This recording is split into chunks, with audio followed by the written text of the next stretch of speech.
Ini sebelum saya mulai, saya perkenalan diri dulu ya. Mungkin kalau nggak kenal maka nggak sayang gitu. Iya. Kalau nggak sayang maka nggak cinta. Nah, sebelum itu saya memperkenalkan diri dulu. Perkenalkan Pak, saya Hiskia Jonathan Purba, bagian dari advokasi dan hukum di pergerakan ini, yaitu Pekanbaru Progresif, di mana kami membuat aliansi, yaitu Aliansi Gugatan Mahasiswa, dan kebetulan yang kami gugat ini ialah permasalahan tentang parkir.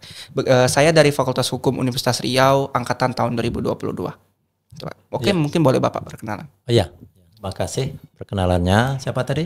Hiskia, Pak. Hiskia. Iya. Ya, Hiskia Jonathan Purba. Saya Muhammad Iksan. Ya, lengkapnya Dr. Muhammad Iksan, ST, MSc. Ya, saya soalnya dosen juga di Fakultas Teknik di jurusan Teknik Sipil. Dalam hal ini termasuk yang menjadi inisiator, ya, menginisiasi gugatan parkir di Pekanbaru ini, menggugat Pemko Pekanbaru tentang penyelenggaraannya. Ya. Oke, berarti Bapak merupakan salah satu inisiator lah ya dalam untuk penggugatan parkir ini gitu. Ya. Oke, mungkin kita tanpa berlama-lama lagi langsung aja mungkin Pak ke topik pembahasan kita. Mungkin yang ingin saya tanyakan pertama dalam podcast kali ini mungkin simple sih Pak. Kenapa Bapak mempunyai niatan atau mungkin punya inisiatif lah gitu terhadap permasalahan parkir ini gitu Pak? Iya. Jadi sebetulnya parkir ini kan masalahnya sudah beberapa tahun belakangan ini ya. Mungkin 3 tahun atau 4 tahun belakangan ini. Makin lama ya itu makin banyak masyarakat yang mengeluh. Ya. Keluh yang pertama itu waktu perubahan dari 1.000 sepeda motor menjadi 2.000. Ya, kemudian mobil dari 2.000 menjadi 3.000. Ya, kemudian keluhan yang kedua ya, itu semakin masif. Ya, pungutan parkirnya di mana-mana. Ya, enggak ada batasnya lagi, bahkan kalau bisa di halaman rumah kita pun di pungutnya juga gitu, di tempat-tempat orang jual lontong, di apa semua itu mengeluh. Jadi saya ya pertama cuek-cuek juga ya. Ya. Tapi lama-lama ini kayaknya ada sesuatu yang keliru nih. Nah gitu ya. Karena sepengetahuan saya memang parkir itu ya itu enggak boleh untuk menjadi sumber pendapatan yang utama. Ya, karena parkir itu sebenarnya ada 2 kan. Ya. Pajak parkir sama retribusi parkir. Kalau pajak parkir oke lah. Ya, pajak parkir itu yang kayak di mall tuh. Di mall, di hotel, di apa yang tempat-tempat yang besar ya. Itu pajak. Itu pajak parkir itu dipungut oleh yang punya tanah, punya tempat. Nah, itu dipotong sekian persennya. Kalau dulu 30% itu untuk pemerintah. 10% kalau sekarang jadi 10% dia udah berubah. Itu pajak parkir. Nah, itu silakan. Tapi kalau yang namanya retribusi parkir, nah ini lebih tepatnya retribusi parkir tepi jalan umum, itu sifatnya retribusi. Retribusi itu dikembalikan pelayanannya ke yang memakainya. Sama kayak retribusi pengelolaan kebersihan. Kita buang sampah ke tempat sampah itu, atau tempat sampahnya dikumpulkan, ditarik retribusinya. Nah, kita bayar, lagi gitu kan. kita dapat pelayanan, sampahnya diangkut. Jadi dikembalikan. Nah, retribusi parkir, ini yang paling ramai ini, yang jadi masalah. Ini kalau yang di mal-mal kan udah selesai masalahnya kan. Yang di tepi jalan umum itu, parkir tepi jalan umum, nah ini yang bermasalah. Seharusnya itu bukan menjadi sumber PAD, tetapi sumber pelayanan yang akan dikembalikan. Jadi saya kalau misalnya ketika disebutkan oleh pihak-pihak terkait itu, kita dari mana membangun Pekanbaru, kita butuh dana, ya dari retribusi ini. Nah itu salah. Ya, karena konsepnya adalah retribusi. Nah saya melihat yang seperti itu ini harus diluruskan ini.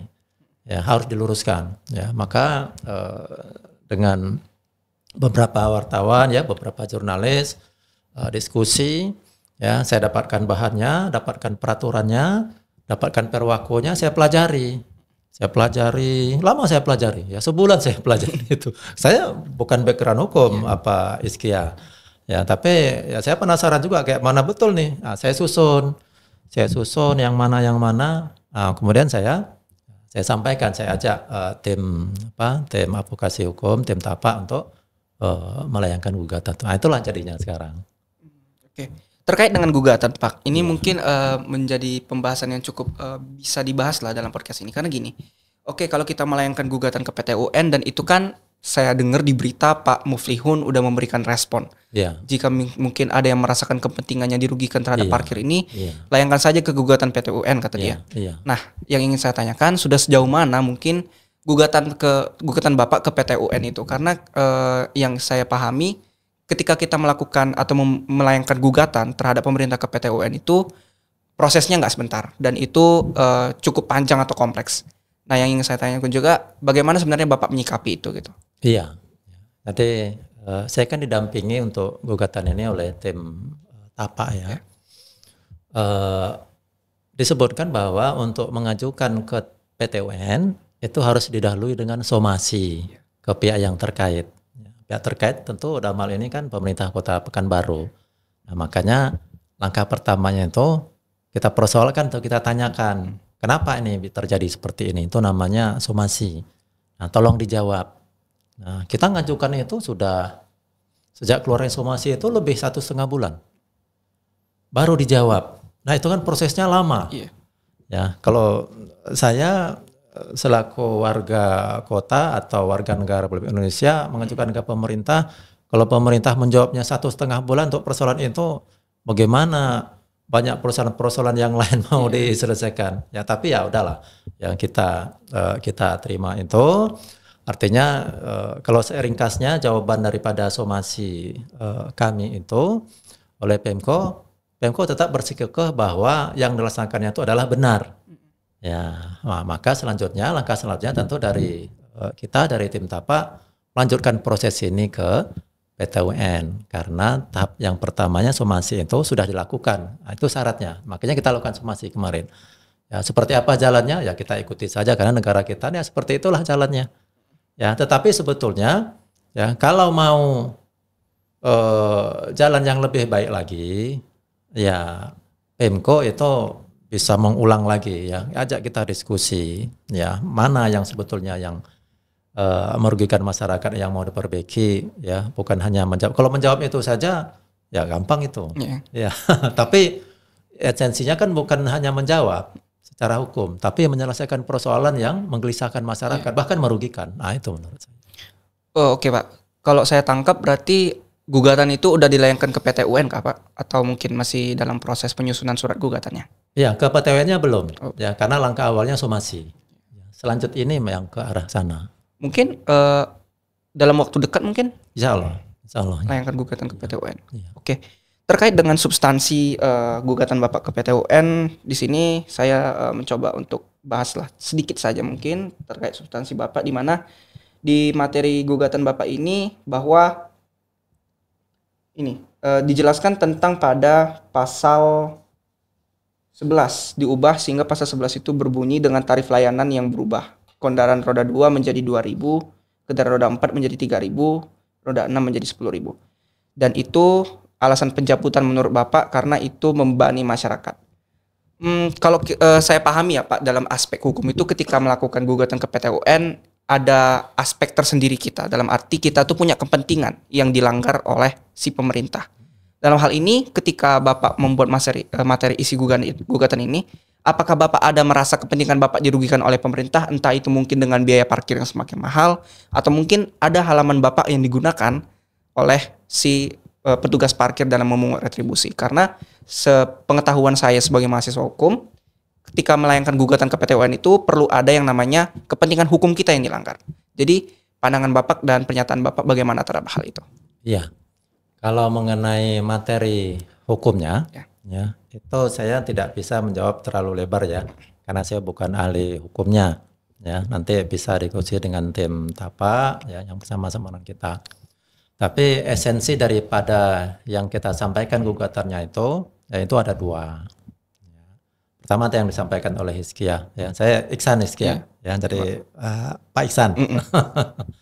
Ya, jadi yang pertama itu tentang besaran tarifnya. Ya, besaran tarifnya yang dari dulunya 1.000 jadi 2.000 untuk sepeda motor, yang mobil dulunya 2.000 jadi 3.000.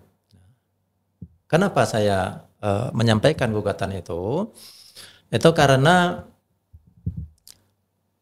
semangat yang ada di dalam Perda. Perda kan ini dasar hukum yang paling tinggi nih ya dari penyelenggaraan parkir di Kota Pekanbaru. Itu diubah dengan Perwako. Tarif yang sebelumnya itu ya itu sebetulnya yang 2.000 juga ada. Bahkan yang 4.000 juga ada untuk sepeda motor. Tetapi yang 1.000 juga masih ada. Nah, jadi dia bervariasi. Ya, semangat dari Perda ini menurut saya sudah benar. Ya. Kenapa dibuat bervariasi seperti itu? Supaya ada unsur keadilan. Nanti tempat-tempat yang favorit parkir, yang kalau dia parkir membuatkan kemacetan, yang tempatnya tidak boleh lama-lama parkir, itu ditinggikan tarifnya jadi 4.000 untuk sepeda motor, mobil 8.000. Nah, tetapi itu tidak sama untuk semua daerah. Zonasi lah sistemnya. Ada zonasi. Dan yang 1.000 itu untuk jalan-jalan yang di luar, ya, di lingkungan, di tempat-tempat yang sepi, tempat dekat dengan pemukiman. Nah, itu asasnya itu adalah asas keadilan. Nah, sekarang apa yang terjadi dengan Perwako, ya, Perwako 41 itu tahun 2022 disamaratakan semuanya sepeda motor 2.000. Ya, baik di jalan yang padat maupun di tempat yang sepi, dekat kos-kosan, dekat orang jalontong sama semua 2.000. Nah, itu ya unsur keadilannya itu tidak dapat. Ya, akhirnya ya masyarakat yang kebutuhan hariannya kecil, rendah, itu terganggu dengan itu. Nah, itu yang kita gugat. Ya, yang kita gugat ya. Masalah yang tadi apakah saya dirugikan? Saya sebetulnya tidak begitu peduli dengan itu, ya, karena saya tidak dirugikan secara langsung, ya, tetapi gugatannya itu untuk masyarakat.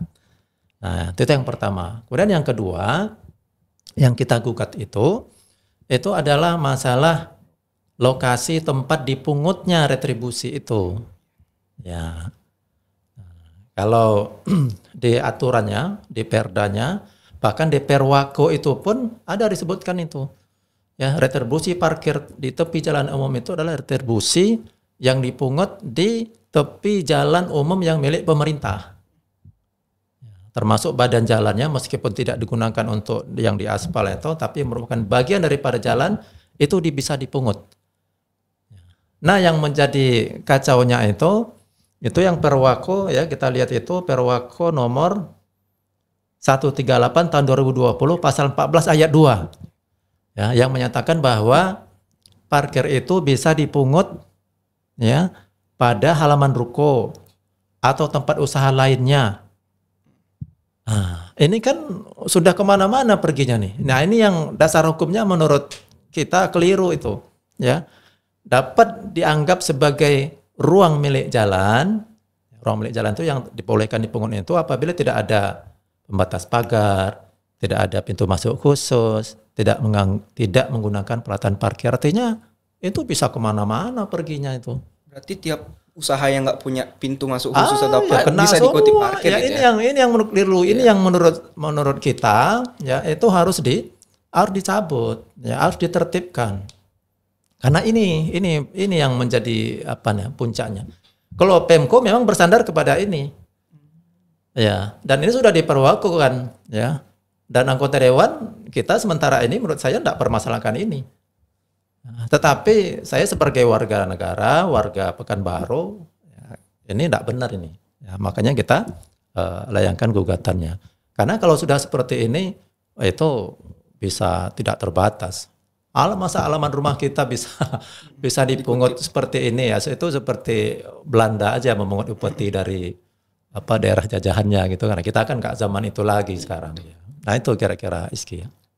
Oke, Pak, aku coba untuk memberikan tanggapan juga. Mungkin ini sedikit pertanyaanku lah yang mungkin agak sedikit radikal atau mungkin sedikit berbahaya sih, Pak. Kita melihat bahwa katanya Dishub ini udah melakukan sosialisasi perihal kenaikan harga parkir dan juga tentang permasalahan parkir ini katanya mereka udah melakukan sosialisasi. Saya lihat di media-media mereka menyatakan udah melakukan sosialisasi dan saya lihat di isi beritanya bahwa yang mereka tuh melakukan sosialisasi itu hanya dengan para jukir dan bagian-bagian mereka saja yang ada di Dishubnya. Sebagai seorang hukum, ya itu tentunya melanggar yang namanya asas partisipatif. Menurut Bapak, Apa sebenarnya yang keliru dari mereka ini? Karena kita melihat bahkan ketika Dishub pun diminta keterangan untuk sosialisasi atau diminta bagaimana mereka melakukan penjelasan kepada masyarakat tentang permasalahan parkir ini, mereka seolah-olah tidak acuh. Pandangan Bapak sebenarnya seperti apa dan apa sebenarnya yang harus mereka kerjakan gitu sebagai PR? Ya, jadi yang pertama itu yang harus diluruskan dulu itu dasar hukum pemungutannya itu. Yang tadi kita bahas ya. Kalau perdanya menurut saya nggak masalah. Yang masalah itu perwako. Perwako pun tidak semua pasalnya bermasalah. Pasal-pasal tertentu. Ya. Bahkan di pasal berapa yang saya sebutkan tadi itu, pasal 14 ayat 2, Perwako 138 itu, ya, ayat 1-nya sudah benar. Apa yang disebutkan di ayat 1 itu? Ya, tempat parkir yang ditarik retribusi adalah di tepi jalan umum yang telah disediakan oleh pemerintah. Ya, telah disediakan oleh pemerintah.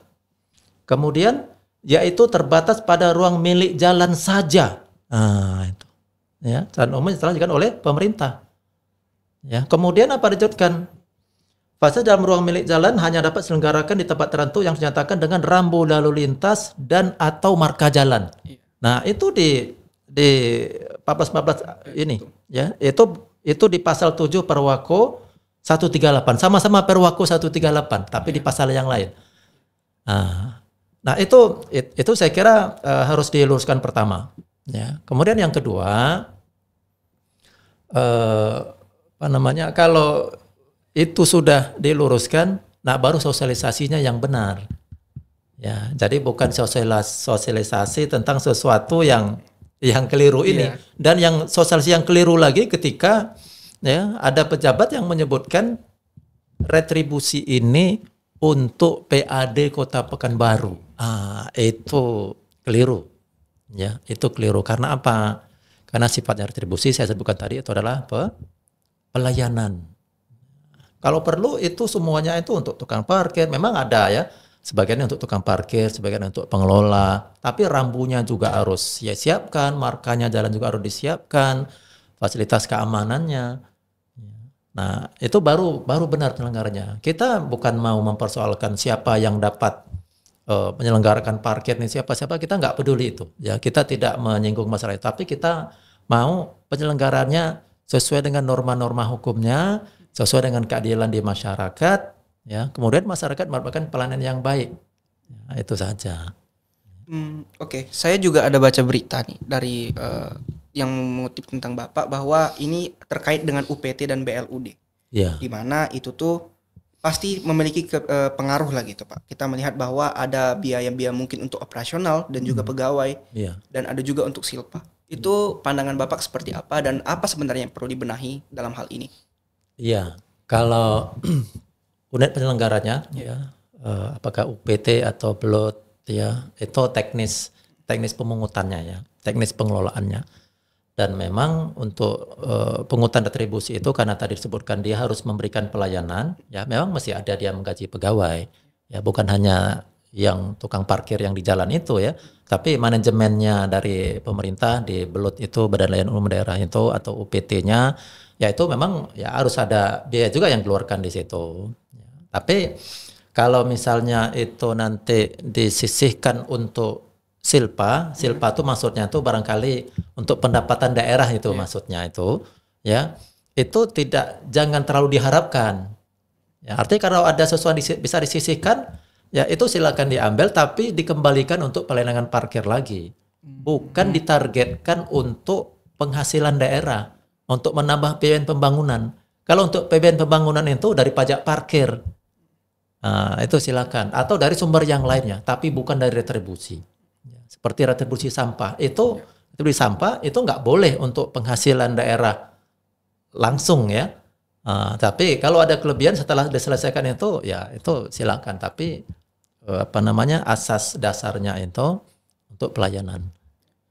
Oke Pak, mungkin terkait dengan retribusi ini, saya melihat beberapa di komentar akun Instagram Bapak tuh banyak sekali yang mendukung karena banyak yang mengira bahwa perparkiran di Riau ini terindikasi mafia atau bahwa pemerintah kita ini berbisnis lah gitu, secara kasarnya dengan para mafia-mafia pengusaha parkir ini. Pandangan Bapak seperti apa dan bagaimana sebenarnya Bapak menilai itu? Karena kita melihat pandangan masyarakat ini udah benar-benar pesimis dan skeptis terhadap hal-hal gitu. Jadi seolah-olah ini nih adalah permasalahan yang memang sengaja dikongkal-kongkan gitu, Pak. Nah itu gimana nih pandangan Bapak? Ini pengen tahu nih, Pak. Ini gawat nih ini. Karena ini mesti hati-hati jawabnya nih ya. Jadi gini, ya memang penyelenggaraan parkir ini itu seksi ya. Artinya gampang mengut uang. Ya, gampang mengut. Bayangkan ya. Orang jual lontong 6.000 ya. Beli lontong satu bungkus 6.000. Ya, untungnya berapa tuh kalau jual lontong 6.000 tuh? 1.000 lah, 2.000 paling. Anggaplah 2.000 ya. Itu udah kerja dia setengah mati, udah apa ya. Ada orang ya pergi beli lontong 6.000, parkir di sana. 2.000. Ya kan? Gak sampai 5 menit dan dapat 2.000. Padahal yang jual lontong tuh dari pagi sampai dari subuh lagi sampai apa udah semua udah capek, itu satu bungkus itu 2.000. Nah, itu makanya kenapa seksi kan? Ya paling mudah gitu. Nah, karena itu ya itu diminati oleh banyak orang. Dan Pemko Pekanbaru itu belum punya struktur atau pekerja yang handal, yang apa, makanya kerjasama dengan pihak ketiga itu. Ya. Itu bisa macam-macam lah, ya. Ada ormas, ada apa, meskipun di dimanajemenkan oleh Belut tadi atau UPT tadi, ya. Tapi tetap ya yang di lapangan ya itu tidak orang dari Dinas Perhubungan langsung semuanya, ya. Makanya jadinya seperti itu. Bagi saya, menurut saya itu adalah jalan tengahnya, ya, jalan tengah kan, artinya ya memang harus ada yang mengerjakannya. Yang kita soroti ya bukan masalah siapa yang mengutnya di lapangan itu. Yang kita soroti itu adalah mekanisme pemungutannya. Di mana dia memungut, berapa besarannya, mana yang boleh dipungut, mana yang tidak boleh. Tidak boleh disamaratakan semua dan itu tanggung jawab pemerintah daerah. Kenapa? Dia yang memberikan kuasa untuk memungut itu dan dia yang berhak melarangnya. Nah, yang masyarakat yang hebohkan sekarang ini kan karena pemerintah tidak mau menangani itu, seolah-olah dibiarkan. Ya jadinya ya bisa-bisa dianggap kong kali kong kalau dia membiarkan. Bukan saya loh yang bilangkan itu. Klarifikasi dulu ya. Iya, bukan saya yang bilangkan. Kesannya kalau pemerintah membiarkan ya seperti itulah, kan yang memberikan hak kan dia. Dia yang berhak mencabutnya lagi. Jangan berhenti itu. Tapi kalau dia tidak melarang, ya berarti dia membiarkan berarti memberikan kesempatan. Nah itu yang nggak boleh, itu yang harus diatasi. Ya dikembalikan kepada haknya, kepada jalurnya gitu, Iskia. Oke Pak, mungkin terkait dengan mungkin tentang tuntutan mungkin ya mengenai parkir ini, kita melihat bahwa semakin banyak masyarakat yang resah, tetapi mereka itu tidak begitu berani bertindak Pak. Dalam arti ketika mereka parkir di suatu tempat, mereka itu takut dengan alasan bahwa si tukang parkir ini mempunyai seragam lah, atau mereka itu seolah-olah memang sebagai tukang parkir yang sebenarnya gitu. Padahal secara mereka mekanisme pekerjaannya itu tuh nggak sesuai dengan bagaimana parkir seharusnya. Dan pun ketika mereka melakukan kegiatan pemarkiran itu nggak ada pertanggungjawaban, misalnya ketika kehilangan helm atau mungkin kehilangan motor dan segala macam, tidak ada pertanggungjawaban dari mereka. Menurut Bapak, apakah itu merupakan suatu permasalahan yang memang harus dibahas oleh pemerintah kita, entah itu wali kota atau DPRD, atau mungkin itu sebenarnya berbalik pada kesadaran tiap masyarakat aja terhadap ya bahwa toh masyarakat harus menerima ini? Oh nggak bisa. Jadi pemerintah itu harus melindungi rakyatnya. Ya, apalagi kalau pemerintah itu telah memiliki kebijakan, ya kan kebijakan namanya parkir ini. Ya, kebijakan yang telah dia undangkan, ya, ada perdanya, ada perwakonya dan dipungut atas dasar hukum untuk memungut itu. Berarti kalau dia mungut atas dasar hukum, ada dasar hukumnya, itu pengawasannya terkait semuanya di sana. Ya, kalau tidak tidak diawasi, tidak diberikan sanksi terhadap pelanggarannya, ya, itu pengabaian hukum, ya itu bisa kena. Apalagi misalnya ya, kalau pungutan parkir itu dipungut di luar daripada yang haknya. Ya. Kan banyak juga nih, ya. Saya dengar banyak ya dapat laporan itu, ini ruko nih, ya. Warga punya ruko, kemudian ruko itu ya, dia nggak mau dipungut parkir di sana, nggak mau dipungut parkir di sana, ya. Kemudian ya, sama yang mengaku mengut parkir itu, dia bilang, kalau Bapak tidak mengut parkir sini, gini aja, Bapak store aja ke kami per bulan 200.000. Kami nggak akan mengut parkir di sana. Benar nggak itu? Itu nggak benar itu. Itu bisa jatuhnya kepada pungli, pungutan liar itu. Itu pidana loh itu. Nah, yang kayak seperti ini kan harus ditertibkan itu. Ya, jangan sampai masyarakat kita itu teraniaya karena pungli itu. Ya, itu akibat apa? Akibat pembiaran.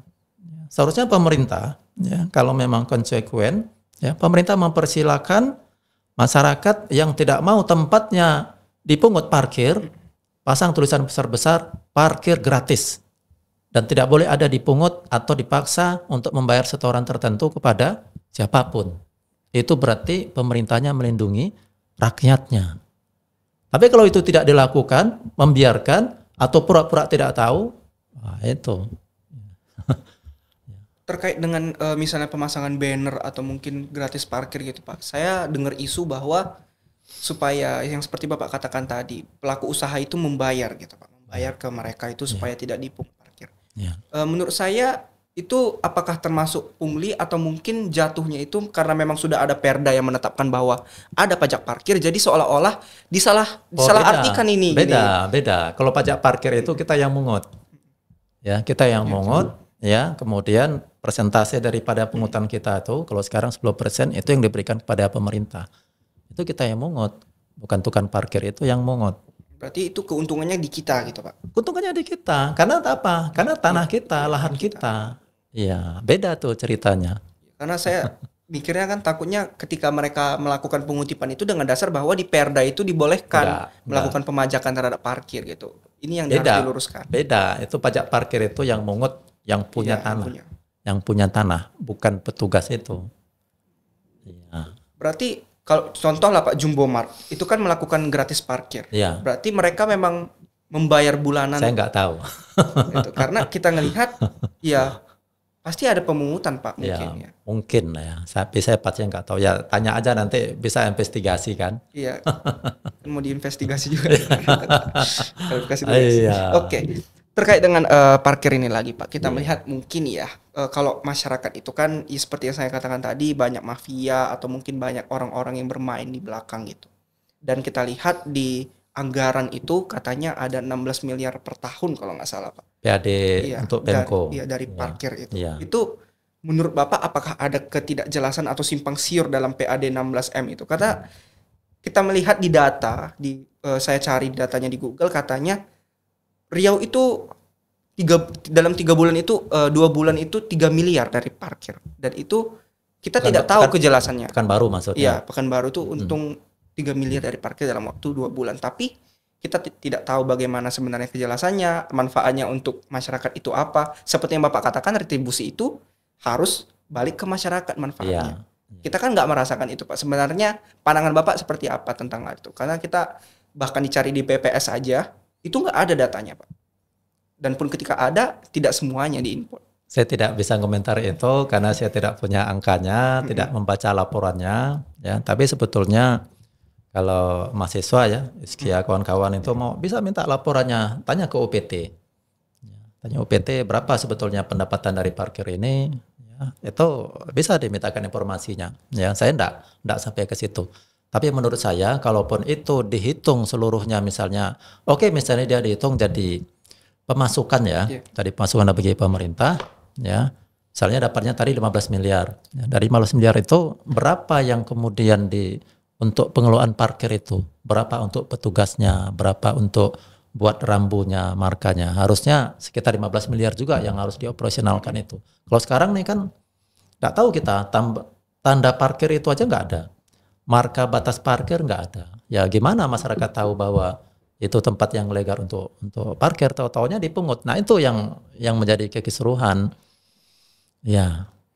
Oke Pak, mungkin terkait dengan kekisruhan di parkir ini kita melihat bahwa mungkin masyarakat tuh selalu berpandangan buruk itu Pak tentang pemerintah karena seolah-olah pemerintah kita tidak ada tindakan dan pun misalnya kayak maaf sebut nama Pemko kita yaitu Pak Muflihun. Ya mereka hanya merespon dengan silakan saja layangkan gugatan ke PT UN. Tapi sampai saat ini pun ketika memang kita dengar akan ada revisi perwakonya, dan saya lihat itu kan yang sebelumnya 138 menjadi 148, yang direvisi itu hanya pada pasal 11 kalau nggak salah, dan itu hanya substansi material tentang tarif doang. Tidak dengan pelaksanaan atau bagaimana mekanisme yang jelas gitu ke perparkiran ini. Pandangan Bapak seperti apa, dan apa sebenarnya sih yang harus menjadi PR untuk perwako kita, untuk wali kota kita? Ya, makanya saya mengharapkan itu Pemko lah ya Pemko, kemudian anggota dewan kita, DPRD kita, dinas teknis terkait dinas perhubungan, itu coba jeli lah. Ya. Kalau permasalahan hukum ini kan bisa macam-macam keluarannya ya. Kita bisa jadi yang aneh-aneh keluarnya, atau bisa tidak ya. Kemudian permasalahannya seperti apa ya. Kalau kita mau berkaca yang jernih ya, bercermin di cermin yang jernih, itu persoalannya sudah jelas kok itu. Ya, sudah jelas, tidak perlu diperpanjang. Tapi kalau mau dihukum ya, kita sebagai warga negara yang merasa hak masyarakat kita harus dibela, yang jalurnya hukum ya kita tempuh seperti apa jalannya. Tetapi kalau mau dilihat dengan kacamata yang jernih ya, dengan pikiran yang jernih, itu sudah jelas itu ya, yang tadi hak privasi, ruang milik jalan itu yang dianggap masuk kepada lahan warga itu memang tidak benar. Dan saya kira cuma ada di Pekanbaru yang seperti itu ya, di seluruh Indonesia ini. Ya, bisa jadi yang seperti itu. Bisa kita cek ya, daerah mana yang punya pasal seperti itu ya. Tapi saya baca di media Pak, katanya Pekanbaru Riau ini menjadi landasan untuk daerah-daerah lain terkait perparkiran gitu. Mungkin landasan apa itu? Saya baru tadi siang sebelum Jumat tadi ditelepon oleh salah satu pemerintah kabupaten di Riau ya, menanyakan tentang perparkiran Pekanbaru. Ya, mereka meminta pandangan saya tentang bagaimana seharusnya mereka mengelola parkirnya supaya yang seperti di Pekanbaru ini tidak terjadi di tempat mereka. Saya sampaikan, ini loh yang harus oh ya Pak, ya. Nah itu artinya media itu simpang siur Pak, seolah-olah dibuat Pekanbaru ini bagus lah. Nah itu parkir. Sedangkan daerah kabupaten di Riau aja. Ya, dia meminta kepada saya bagaimana. Saya jelaskan yang seperti saya sampaikan kepada Hiskia tadi itu, yang seperti itu. Jadi ya kita mau kota kita maju kan. Ya, mau penghasilannya banyak, ya, tapi bukan dari memungut yang tidak seharusnya dan mau menyulitkan masyarakat. Banyak laporan ke saya. Toko-toko itu, orang-orang jualan-jualan itu, ya, omsetnya jauh menurun. Kenapa? Orang malas parkir di sana. Ya, orang kalau nggak pergi tempat yang tidak ada parkirnya, ya, kalau nggak orang beli online. Orang berpikir untuk belanja. Coba bayangkan, ya, betapa nanti efeknya ke sana. Iya Pak, karena yang paling parahnya pun saya tengah malam Pak, jam 1 ke Indomaret. Udah ada yang standby kan? Iya, tetap ikuti Pak. Saya kira nggak ada tukang parkir jam segitu. Ya itulah. Oke, mungkin terkait dengan parkir ini lagi Pak. Mungkin ini tentang UPT dan BLUD. Saya menilai bahwa kalau misalnya nanti UPT itu diberlakukan gitu kan Pak, dan itu larinya ke pengelolaannya ada pemerintah dan pertanggungjawabannya itu memang pemerintah lah gitu Pak. Ketika dikelola oleh BLUD, saya dengar kabarnya itu memang pasti akan ada keterlibatan atau intervensi dari pihak-pihak swasta. Pandangan Bapak seperti apa? Karena saya lihat di berita Bapak membahas tentang hal ini, dan saya nilai itu pasti berpengaruh juga dengan besaran biaya parkir itu gitu Pak. Ya, kalau mereka bekerjasama dengan pihak swasta, menurut saya itu urusan teknis saja itu. Ya, urusan teknis yang bisa dirundingkan, bisa diatur, ya, yang mengendalikan BLUD, ya, UPT itu. Ya, mereka yang mengendalikan, mereka yang tetapkan syaratnya, mereka yang tetapkan aturannya. Yang swasta ini kan tinggal nurut, ya, kecuali kalau mereka membiarkan, ya, atau mereka kerjasama supaya ya memungut di luar yang haknya. Nah, itu memang tanggung jawab BLUD. Ya. Tapi kalau saya pengen menariknya dari hulunya, ya, dari kebijakannya, penetapan aturannya, itu yang diatur. Kalau ke bawah tuh turunannya itu tinggal teknis saja lagi. Ya, pelaporan, transparansi itu sudah memang seharusnya ya. Tetapi yang harus yang diubah itu ya dari kebijakan di atasnya tadi yang saya sebutkan itu. Ya, penetapan tempat yang boleh dipungut parkirnya itu ya ditambah dengan besaran retribusinya ya yang mesti adil. Ya, enggak sampai di tempat-tempat yang di lingkungan juga dipungut 2.000. Ya, mungkin di situ 1.000 lebih cocok. Kalau di Jalan Sudirman itu kalau saya setuju tempat parkir motornya dibayar 4.000. Kenapa? Ramai, Pak. Ramai, macet gitu. Jadi harus dikasih istilahnya tuh disinsentif namanya. Ya, dicabut kenyamanannya. Ya, supaya dia cepat-cepat pergi, enggak parkir lama-lama. Nah, gitu. Oh iya, karena gini Pak, kalau saya menilai ya Pak, mungkin di revisi Perwako ini bahasnya mengenai tentang BLUD dan UPT itu. Saya pelajari itu di situs web, katanya itu yang akan dikaji tentang BLUD atau UPT yang menjadi pengelola parkir.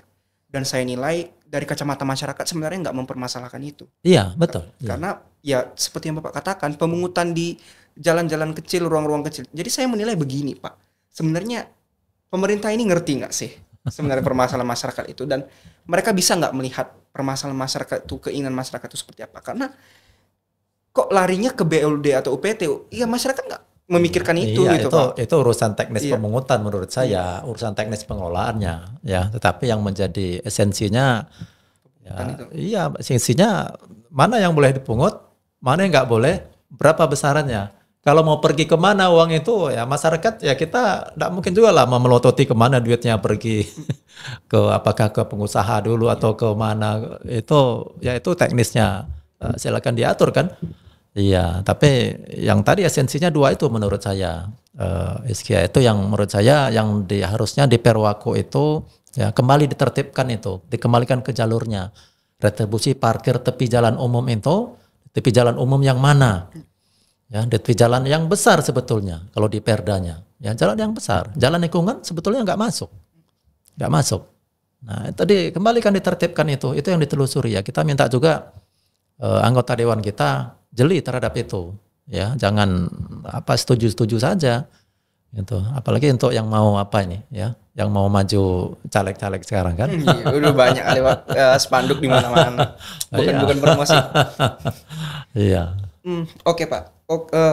Aku mau nanyain lagi tentang ini lebih ke minta pendapat Bapak sih Pak, atau pernyataan Bapak bahwa sebenarnya kita udah tahu yang permasalahan masyarakat itu sebenarnya pemungutan retribusinya, dan kita udah tahu bahwa ya masyarakat sebenarnya juga nggak memikirkan tentang biayanya, entah itu 2.000 1.000 ya masyarakat nggak beratan, cuman karena tiap kali parkir ada terus dan itu memberatkan gitu. Sebenarnya Bapak ada tanggapan nggak atau mungkin saran ke pihak pemerintah, dalam hal ini pemerintah kota kita atau mungkin badan legislatif kota kita misalnya DPRD, untuk memahami masalah apa sebenarnya yang terjadi di parkir ini? Apakah mungkin ada kong kali kongkah, atau ada mungkin juga misalnya hal-hal yang di luar itu gitu Pak? Karena kita melihat masyarakat ini udah sangat-sangat ragu gitu Pak terhadap mereka yang menduduki jabatan ini gitu, karena nggak kelar-kelar Pak, dari tahun ke tahun ini aja, dari ke tahun ini aja. Ya sama halnya dengan permasalahan yang contoh kayak banjir atau drainase lah. Itu kan permasalahan Riau ini menurut kami sebagai mahasiswa menilai itu permasalahan yang ibaratnya sengaja ditanam gitu Pak, tumbuh subur dibiarin. Ya pandangan Bapak gimana gitu? Sebetulnya udah jelas tadi ya. Ya udah jelas yang saya sampaikan tadi, kembali kepada esensi peraturannya. Kemudian mesti disiapkan perangkatnya. Artinya perangkatnya mesti disiapkan setelah dudukkan kebijakannya di peraturan, kemudian siapkan perangkatnya, kemudian bentuk lembaga pengawasnya. Lembaga pengawasnya ini bisa di internal pemerintah, itu misalnya ada inspektorat, ada apa segala macam. Ya, kalau misalnya sulit juga mengawas internal, bentuk aja ya mahasiswa siap mana gitu, LSM. Ya. Kami mau jalankan dengan benar nih. Ya. Tolong ya periksa kami ini supaya jalannya ini benar. Ya, kalau kami di dalam mungkin ada yang segan, ada yang nggak mau apa gitu, ani ya Iskia kawan-kawan fakultas hukum, silakan ya mana yang keliru nanti kasih tahu saya sebagai PMKO, kan gitu. Itu lebih fair menurut saya. Ya kalau mau itu dibenerin gitu. Kalau memang terasa berat lah, ya karena mungkin berhadapan dengan banyak pihak-pihak tadi kan, ya kan banyak berkepentingan itu, ya pakai itu. Ya. Tapi kalau tidak seperti itu, ya emang susah lah, ya. Cuman kalau menurut saya Pak, misalnya tentang keterlibatan gitu Pak, saya menilai pemerintah kota ataupun lembaga legislatif kota kita ini gak begitu mengajak masyarakat terlibat dalam pembentukan peraturan itu. Jadi seolah-olah mereka menginisiasi peraturan itu sendiri dan seolah-olah mereka yang menetapkan dan mengesahkan itu berlaku. Jadi kalau kami menilai saya menilai sebagai orang hukum, itu tuh banyak sekali cacat formil gitu Pak. Dan itu masuk dalam cacat formil dalam prosedural pembentukan peraturan gitu. Jadi kalau saya menilai sebenarnya mereka sengaja untuk memang tidak begitu melibatkan banyak pihak terhadap peraturan ini. Ya terkait tadi mungkin ada kong kali kongkah atau mungkin ada permasalahan di balik itu gitu yang nggak kita tahu sebenarnya. Jadi yang ingin saya tegaskan lagi bahwa sebenarnya permasalahan ini nih terkait dengan pemahaman ke masyarakat aja, bahwa di mana sebenarnya peranan pemerintah itu mampu menjelaskan ke masyarakat bahwa itu tuh nggak salah. Karena saya menilai ketika pemerintahnya itu bisa menjelaskan ke masyarakat dengan baik, ya masyarakat pasti terima-terima aja. Dan sampai sekarang pemerintah kita nggak ngelakuin itu. Dan ketika ada yang ngajuin somasi, ada yang mengkritik, silakan saja ke PT UN. Memang nggak bisa selain PT UN, entah mungkin mediasi atau diajak kumpul gitu Pak. Kita mengharap, kalau saya kemarin tuh bayangan saya tuh ada diskusi, kita sampaikan, diselesaikan. Kalau Perwako itu kan mudah ngubahnya. Nggak harus persetujuan dewan itu. Itu bukan kayak undang-undang. Iya, kalau Perda, peraturan daerah itu harus dewan, harus sidang, harus apa gitu ya. Jadi ya gitulah. Karena ini permasalahan ini menurut saya sebenarnya mudah partisipasi aja sih. Iya, benar ya. Apa yang keliru diperbaiki ya, mananya ajak dialog ya, dialog pihak-pihak ya, sampaikan pendapatnya. Oke. Ini nampaknya memang ada yang keliru nih dalam pelaksanaan. Udah ubah perwakonya selesai. Ubah tarif juga perwako loh. Ya, ngerubah tarif itu enggak harus sampai ke dewan. Ya, karena di Perda itu disebutkan ya, bisa diubah tarifnya itu pada jangka waktu tertentu dengan peraturan wali kota. Ya, jadi bukan Perda. Ya, ada di seberang Perda itu disebutkan bisa dirubah tarifnya dengan perwako. Selesai, cepat selesainya.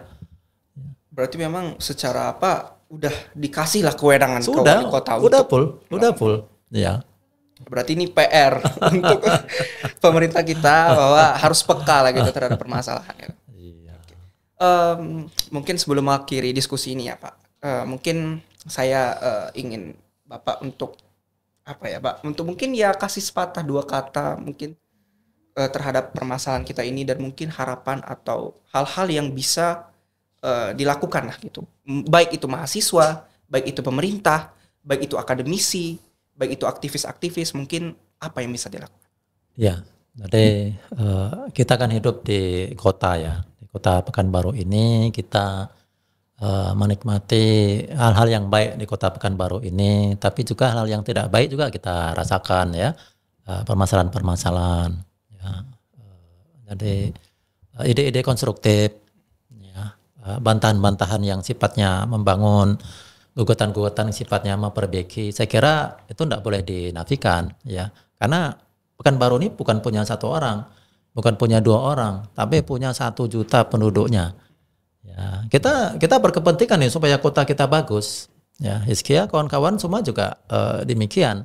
Ya, makanya ketika ada gerakan untuk memperbaiki untuk itu, ya itu kita diskusikan sama-sama, kita ajak sama-sama. Ya, saya pun ketika mengajukan gugatan parkir ini, saya mengajak semua pihak, saya imbau.